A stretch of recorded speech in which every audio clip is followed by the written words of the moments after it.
Morning class, I'm Will Kemp from Will Kemp Art School, and today I'm going to show you the difference between a gel and a medium. This is part 2 in a 3-part series on gels. We're going to look at some soft gel gloss and different textural gels that you can use. So this is a soft gel with a gloss finish. This is a gel I'll often use because when I'm working with acrylics for the first blocking in layer, I often like a thinner consistency than when it comes out of the tube. So I can mix a bit of the soft gel into it and then start the painting from there. It's also very handy because I use it as an isolation coat. This is when the painting has been finished and you want to create a barrier layer before you put the varnish on top. And the soft gel gloss diluted with water creates this isolation coat that you can paint on top of your paintings. So it kind of does two things for one. I always think the simpler tools that you're using, the better for your painting. So when we put a brush between them, you'll see that this is with the soft gel gloss.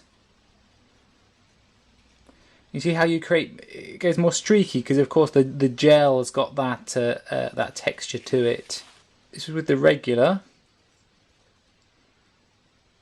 So what happens with the gels is they keep the texture of the brush. So if I'm painting and I want it quite textural, I always use a gel because you see when I do that it creates that nice texture within the paint. And then with the extra hard, you see it's harder to to move it around, again because of the thicker consistency. This is just a small selection of the gels that are available, especially from Golden Paints. They have a vast array. They have ones like this, which is a coarse pumice gel, which has like pumice stones in it. You can kind of hear them cracking. So I don't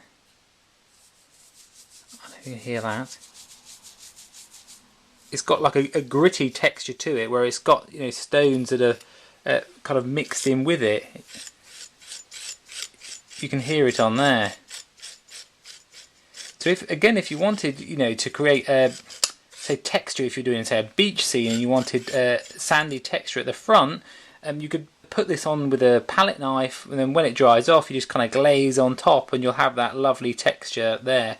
You can again of course just mix this straight with the colour as well.